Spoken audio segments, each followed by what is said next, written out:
Hello and welcome to another exciting edition of Top Hat Chat with myself, Street, and the Top Hat Gaming Man. Yes, the man.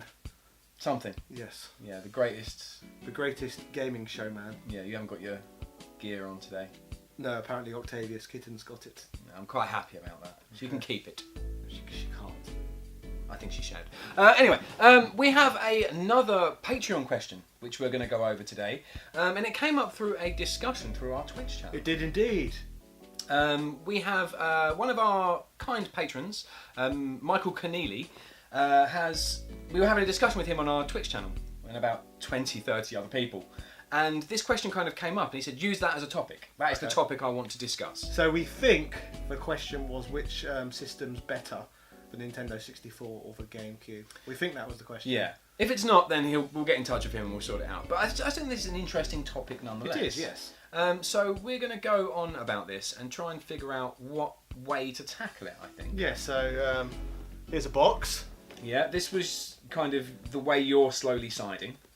And here's another box, which is the way I'm kind of... Is that because you're siding. an avocado on toast eating millennial? No, it's because this is one of the consoles that I grew up with. Okay. And I think that I have a little bit more nostalgia towards this than this. Okay, so here's a question. If I was 16 when this came out, did I grow up with it? Or was I already grown up? I think you're already grown up. It's at that point I feel like the GameCube, when I was playing this, I was able to fully appreciate and understand the games that I was playing. I think kind of previous to this, I was just kind of messing about. And you know, I'd say something, build on that more. So for me, I would say this was one of the first systems I felt I could critically analyse. Okay. From a non-biased standpoint as well, because this was the era where all the console manufacturers got so cutthroat and so crazy for competition with each other, because Microsoft were new to the market and Sega had just died, that the GameCube, the PlayStation 2, the Dreamcast, what was left of it, and the Xbox, all four of those were retailing at outrageously cheap prices. Like, the consoles launched at stupidly cheap prices. Yeah. So you could really compare everything and see how good and bad it was. Like, I think when this came out in England, I think it was £130. That was it. Launch Really? day. Yeah, launch day. That doesn't feel right. And then like to 6 me. months later it was £99. That's ridiculous. It is. And I mean, if that is the correct price point, I'm just going to say that it is because you told me. I mean, you got a lot of system for your £100. Yeah. A ridiculous amount of system. It was a lot more powerful than the PlayStation 2. I don't know about the technical specifications, but I will say, I mean, the games on it. I remember playing a lot of the games on here, and they were incredible. I really enjoyed them. And on our last Twitch stream, I'm not sure when this will go out. Excuse me. We played some Nintendo GameCube, and I really enjoyed it. I think this is the first time we've streamed together, and I've basically said I want to play. I really want to play. The GameCube as well had a better launch, I would say, in terms of what games were available than the PlayStation 2. Like, you had Luigi's Mansion on the GameCube, which was... Yeah. Strangely, it wasn't critically acclaimed, it was critically panned almost. Like, it got a Metacritic score of 78%, which, as you know, for a Nintendo title is pretty low. Yeah. Even though it's one of the better Nintendo games, in my opinion. Yeah, I mean, when it first came out, it wasn't that typical mechanic that I was used to with Mario 64, and that was my comparison. And I didn't really like it, but going back and playing it now, I really, really enjoy it. So, going back to the original question of which is better, the Nintendo 64 or the GameCube, I am leaning heavily towards the Nintendo 64, because when the Nintendo 64 came out, it completely blew my mind. It was outrageous. Like, playing Mario 64 for the first time, that was maybe my biggest gaming wow moment in my entire gaming history. I've never seen anything like it. Yeah, the leap between kind of the last Super Nintendo Mario game, and playing Mario on the Super Nintendo and playing Mario 64 was ridiculous. The leap in those games. And the leap between Link to the Past and Ocarina of Time as well, that's equally as outrageous. Yeah, it's just amazing. It did blow you away. And I can really see your point. But... And it changed gaming forever then. Basically, even to this day, most games are still 3D, like the Nintendo 64. They still have the same style camera Well, it's obviously evolved over time, but you still got a camera person basically. Yeah. In well, not a person, but you know what I mean. It was a physical Lakitu, wasn't it, in Mario 64? Yeah. But you still had a movable camera and stuff. Yeah, no, I do see your point. And I think it depends on the side that you're looking at, because if you look at it from the quality of the games and whether you would go back and play them now, I don't think you can argue with this. If you're going to go back and play one of these systems, this is going to be the one to do it. I would say, it's difficult. It is difficult. I would agree with you on some points, but some of the bigger franchises, like the biggest Nintendo intellectual properties, you're going to still get better experiences on the Nintendo 64 than the GameCube. Like, what are you going to play really? Mario 64 or Mario Sunshine? Yeah, okay, fair enough. What are you going to play? Ocarina of Time or Wind Waker? Yeah, right, yeah. What are you going to play? Mario Kart 64 or Mario Kart Double Dash? Oh, yeah, right. See? Yeah, no, I do agree with that, but The big name titles are better on here. But there were more titles to play and they were good. Yes, the library is pathetically small. Yeah, it is. Where you've got more on here, and you've got more third-party publishers contributing as well. Yeah. Obviously, you've got the Resident Evil series on there. Like, well, there's one on here, but there's 4 on there. Yeah. 5 even. Yeah, but that's the thing. Like, if you're going to go back and play one, this would be the one that you'd pick. The controller was significantly better. Yeah. We have to go over this. There's no debate there. There isn't even a debate. So, like, the controller system is brilliant on the GameCube, and it's awful on the Nintendo 64. You get a better playing experience playing on this than you do on that.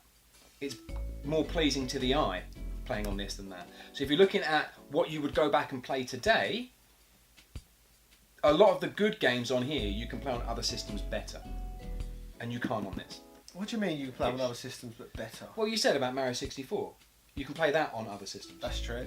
Better. It's on the DS. Ocarina of Time, another 3DS. one you mentioned. Better. You know, there are a lot of games on here that you can play on other systems better. And some of the games are obsolete now as well, like Mario Kart 64. You can just play Mario Kart 8 instead. Yeah, exactly. So, if you're going to go back and play one, all the good ones are going to be here.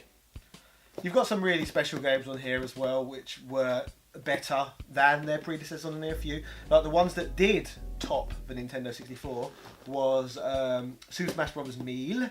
Yes. Which is a lot of people's favourite game of all time. Yeah. And I don't know why. It's good, but not that good. Paper Mario: The Thousand Year Door as well was much better than Paper Mario 64, which was great in its own right. Yeah. But again, like this is going to be one you're going to go back to, definitely. It also introduced the world to Pikmin series. You got Pikmin 1 and 2. Yeah, that was my first experience with Pikmin was on our last Twitch stream, twitch.tv/TopHatChat for anybody who hasn't heard that yet. Yes. But yeah, that was my first experience of Pikmin, and it looked really good. It's amazing. The puzzling aspect of it, you know, I thought actually I think it's also Slopes Gamer and Daniel Ibbottson's favourite game franchise. That is what he said. Series, yeah. But I don't know if I trust him. I've heard him say it quite a few times, but he's such a Sega fanboy. Like I said, it's hard to believe, isn't it? Yeah, it is. You'd expect him to say something like Sonic or something rather than Pikmin. So need further clarification on that. Yeah, but he did actually say that. I have screenshots to prove. Yeah. Also, this was the first console in the West to have, home console, to have a Fire Emblem game on it as well. And again, Fire Emblem. there we go. So that's what I'm saying. If you're going to go back to a console and play it again, this would be the one. But what you said about historical significance with the 64, I think it has to go to it. Brought so many new things to the table. Like, what did the GameCube really bring? A handle. It was the first game console with a handle. Yeah. I think that's about as far as it went in terms of innovation. Yeah, you're probably right. But what it did do very well. Yeah. For example, the PlayStation 2 could play DVDs. That couldn't, and you had the Xbox original around as well, which could also play DVDs and was a lot more powerful than this as well. So in terms of having unique selling points, it didn't have much going for it other than the fact that you could play Nintendo games themselves. That was the only real selling point, I suppose, was the fact that you could play Nintendo games. Yeah. Which previous Nintendo systems had more selling points to than just you could play Nintendo games. Yeah. There was a lot more to it.